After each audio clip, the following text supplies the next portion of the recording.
le 21 octobre 2025, soit seulement 7 jours après des négociations de haut niveau sur les armements entre le président Zelensky et le président Trump. Les forces russes ont entamé le plus important renforcement militaire observé depuis le début de la guerre. Les images satellites montraient des convois blindés s'étendant sur des kilomètres en direction du dépôt oriental de Tiketsk. À la tombée de la nuit, l'installation avait reçu plus de 50 tonnes de missiles balistiques à courte portée, Iskander-Vingt 0 drones de munitions Raider et 500 véhicules blindés, dont des chars T-90 et des plateformes d'infanterie BMD-4. Des chasseurs bombardiers et des unités d'artillerie ont également été redéployés dans la région. Le message était sans équivoque. Il ne s'agissait pas d'une simple posture. C'était une menace de recours à la force totale visant à contraindre l'Ukraine à capituler sans condition et à avertir les États-Unis du prix d'une ingérence supplémentaire. Cette même nuit, dans un bunker de commandement à Turet, le système de défense aérienne russe S-400 Triumph détecta un objet volant à basse altitude rasant la cime des arbres. L'alerte fut immédiate.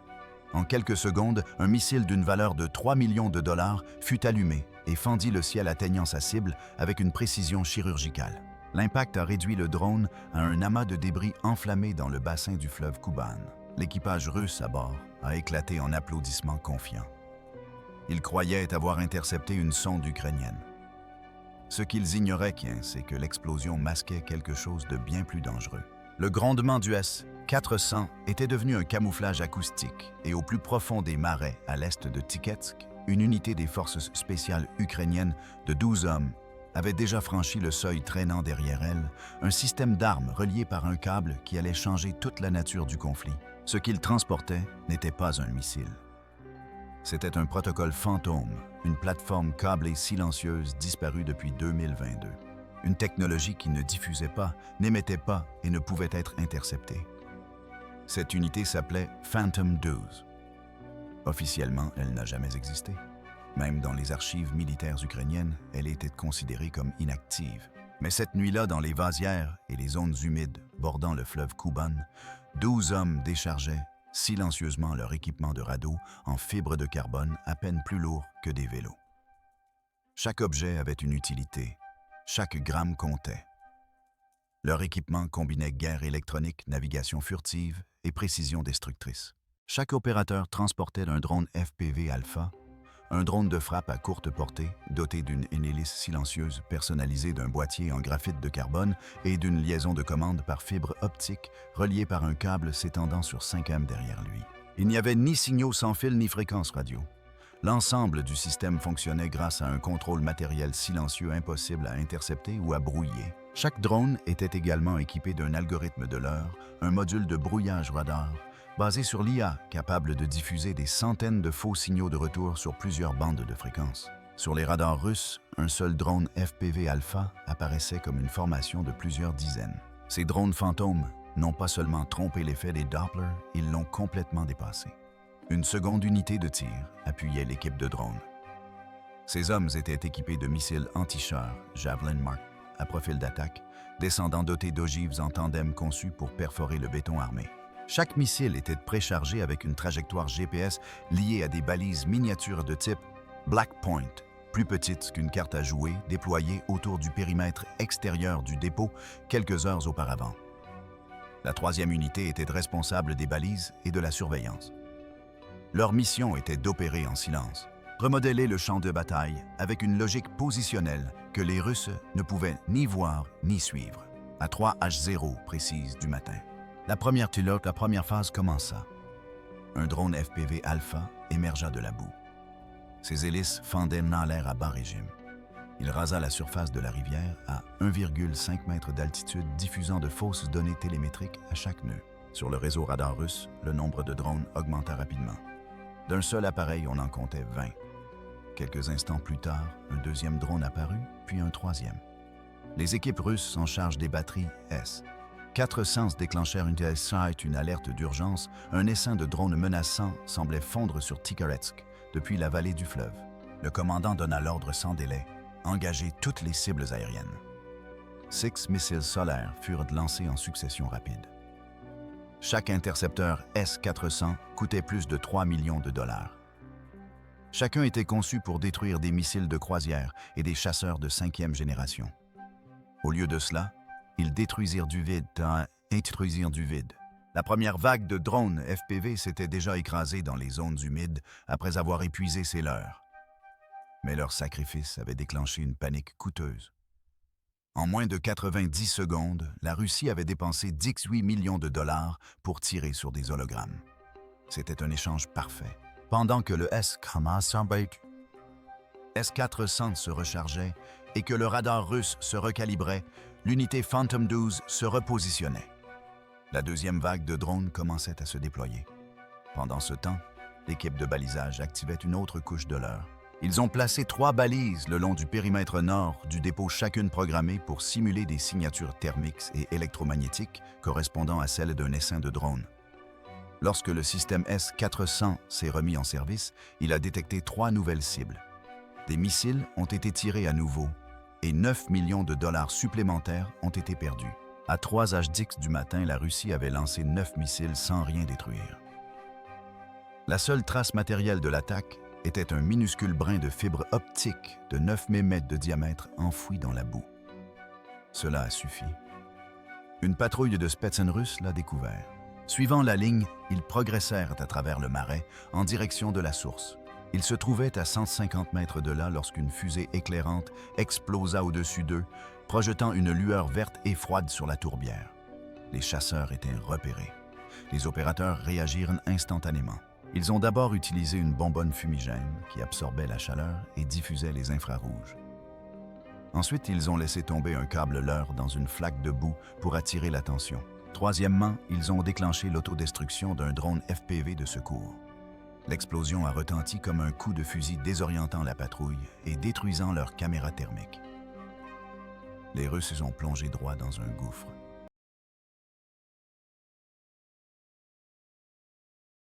Si l'Ukraine était approvisionnée en missiles Tomahawk américains, le Phantom 12 aurait de nouveau disparu. Quelles seraient les conséquences, selon vous?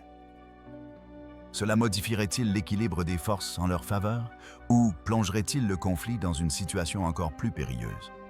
Répondez par le numéro. Ainsi, vous pensez que cela conférerait à l'Ukraine un avantage décisif en matière de frappe à longue portée, lui permettant d'atteindre des cibles militaires de grande valeur stratégique profondément en territoire ennemi. Deuxième commentaire, si vous pensez que cela déclencherait une réaction russe massive qui rendrait la guerre incontrôlable, votre opinion compte. Déposez-le ci-dessous. À 3h15, la patrouille. Spetsnaz était embourbé dans un marécage profond, comme la boue aveuglée par la fumée biologique, trompée par des câbles leurres et coupée de toute communication radio en temps réel en raison de la diffusion atmosphérique. Le Phantom 12 disposait de secondes, pas de minutes. Pour passer à l'action, l'ordre fut donné. Toutes les unités exécutées. 4 drones FPV Alpha émergèrent des broussailles dans un ordre parfait, chacun relié par une ligne optique silencieuse de 5 mâts qui traversait la zone humide. Au même moment, 3 lanceurs, Javelin Mark IV, se sont verrouillés sur les signaux GPS des balises noires, des balises noires installées la nuit précédente. Leur cible n'était même pas aléatoire. Chaque javelin visait une chambre à munitions en béton armé à l'intérieur de la structure centrale du dépôt de Tikhorit. Le plan n'était pas de pénétrer par l'extérieur, mais de faire exploser de l'intérieur. Les drones FPV Alpha ont foncé à plus de 160 km/h, volant à basse altitude au-dessus du bassin, puis ont cabré au dernier moment pour frapper. Leur cible étaient les systèmes Radar Gravestone montés sur des remorques mobiles flanquant le dépôt. Ces réseaux radars étaient les yeux de la batterie S-400. Sans elles, les lanceurs étaient aveugles. Les drones étaient équipés de charges thermiques profilées spécialement conçues pour surcharger le système de refroidissement interne du radar. Le premier impact eut lieu. L'explosion projeta une colonne de flammes de 6 mètres de haut. L'onde de choc s'est propagée, arrachant le matériel de ses ancrages. Les deuxième et troisième drones ont frappé simultanément, détruisant les 2 remorques radar principales. Le quatrième drone a percuté le poste de commandement de guerre électronique situé à 70 mètres en arrière. Sa détonation provoqua une impulsion lumineuse et statique aveuglante qui mit temporairement hors service tous les récepteurs haute fréquence du dépôt. 4 secondes plus tard, le premier javelin fut lancé. Il s'éleva en spirale serrée, atteignit 120 mètres d'altitude, puis piqua du nez en décrivant une trajectoire d'attaque parfaite. Le processeur embarqué a effectué des micro-ajustements en vol pour maintenir sa trajectoire malgré les variations du vent ambiant. Le projectile a percuté le plafond en béton de la chambre 3 avec un angle de 70 degrés. L'ogive a subi un retard de 1,1 seconde avant la détonation. Ce délai s'est avéré critique. L'explosion s'est produite à l'intérieur du bunker. Des flammes jaillissaient. Naissaient des conduits d'échappement comme une soupape de pression qui s'ouvre violemment. Les parois intérieures ont réfléchi l'onde de choc, amplifiant la surpression. Des capteurs sismiques ont par la suite enregistré une vibration de surface de magnitude 2,6 sur l'échelle Airtor. 3 colonnes de soutien se sont brisées net. Le toit s'est effondré vers l'intérieur. Le second projectile javelin a touché la chambre 5. Il y est entré selon un angle plus prononcé de 80 degrés et a pénétré plus profondément avant de se déclencher. Les analystes ont par la suite calculé que la cavité de l'explosion mesurait 9 mètres de diamètre et que la chaleur résiduelle à l'intérieur du cratère dépassait 100 degrés C pendant les 40 minutes suivantes. Les supports en acier à l'intérieur ont été liquéfiés. Les douilles de munitions en aluminium se sont vaporisées. Le troisième missile Javelin a touché un magasin de munitions secondaire près du hangar de stockage des drones. Cette détonation a provoqué l'effet visuel le plus violent. Plus de Dix-9-0 drones étaient stockés dans des racks très denses. Leurs cellules lithium-ion ont surchauffé et se sont enflammées en chaîne. Le front de flammes s'est élevé à plus de 20 mètres dans le ciel. Des explosions secondaires ont retenti pendant 90 secondes. À 3h20 du matin, tout le quadrant nord du dépôt était ravagé par les flammes. Les dégâts étaient non seulement matériels, mais aussi structurels. Le dépôt s'appuyait sur un central téléphonique pour coordonner le commandement et la logistique. L'explosion de la guerre électronique a mis hors service le matériel de routage. Les liaisons de secours ont été détruites. En quelques secondes, les communications cryptées se sont tues. Les unités d'artillerie stationnées à 65 km de là ont commencé à subir des pertes de signal. Elles attendaient des ordres de tir qui ne sont jamais arrivés. Les camions de munitions en attente sur le site de stockage sont restés immobiles, ne recevant aucune donnée d'acheminement. En termes militaires, le dépôt avait été numériquement décapité. La réaction russe fut confuse et tardive. Les véhicules de secours arrivèrent du sud, mais furent bloqués mais furent bloqués par des débris en flammes. De la mousse anti-incendie fut déployée, mais en vain. Les équipes de Spetsnaz, qui tentaient une rentrée atmosphérique par l'est, ont été repoussées par des vagues de chaleur et des débris en suspension dans l'air. Un satellite thermique a enregistré une température maximale de plus de 1260 degrés C, 2300 degrés F au niveau de l'impact. La signature thermique était visible depuis l'orbite. Le cratère mesurait 24 mètres, 80 pieds de large et 5,5 mètres. 18 pieds de profondeur. Des traces de brûlure s'étendèrent sur une superficie de 8,0 m2. Des photographies prises par des drones de reconnaissance 20 minutes plus tard ne montraient que des débris métalliques tordus de la terre brûlée et des ruines criblées de cratères. À l'intérieur de ce cratère se trouvait autrefois le centre névralgique de l'offensive russe à l'est. Il n'existait plus. Le coût total des munitions drones véhicules, équipements électroniques et infrastructures détruits en moins de 10 minutes dépassait 900 millions de dollars. Le Phantom 12 avait alors disparu sans laisser de traces de corps ni d'empreintes. Il ne restait que les données. L'empreinte numérique d'une frappe synchronisée conçue pour perforer le béton, neutraliser les systèmes électroniques et exploser de l'intérieur. L'Ukraine n'avait pas seulement frappé un dépôt, elle avait anéanti un cerveau. Et en temps de guerre, c'est plus mortel encore que d'éliminer des soldats. Au matin, l'incendie de Tikhoretsk faisait toujours rage. Les capteurs thermiques satellitaires ont détecté des points chauds résiduels pendant 6 heures. L'explosion a non seulement détruit un dépôt d'armes, mais a également déstabilisé la zone environnante. Des ondes de choc ont fissuré les fondations des villes voisines. Des canalisations d'eau ont éclaté et des sous-stations électriques ont été mises hors service. Dans un rayon de 16 km des civils, on signalait des vitres brisées, des plafonds effondrés et une coupure totale des communications. Suite à la catastrophe, les secouristes ont commencé à arriver, mais ont été ralentis par les routes défoncées et la chaleur persistante. Bien que l'opération ait été un succès militaire, le prix payé par les riverains est indéniable. Aucune arme ne frappe seule les cibles militaires sont visées.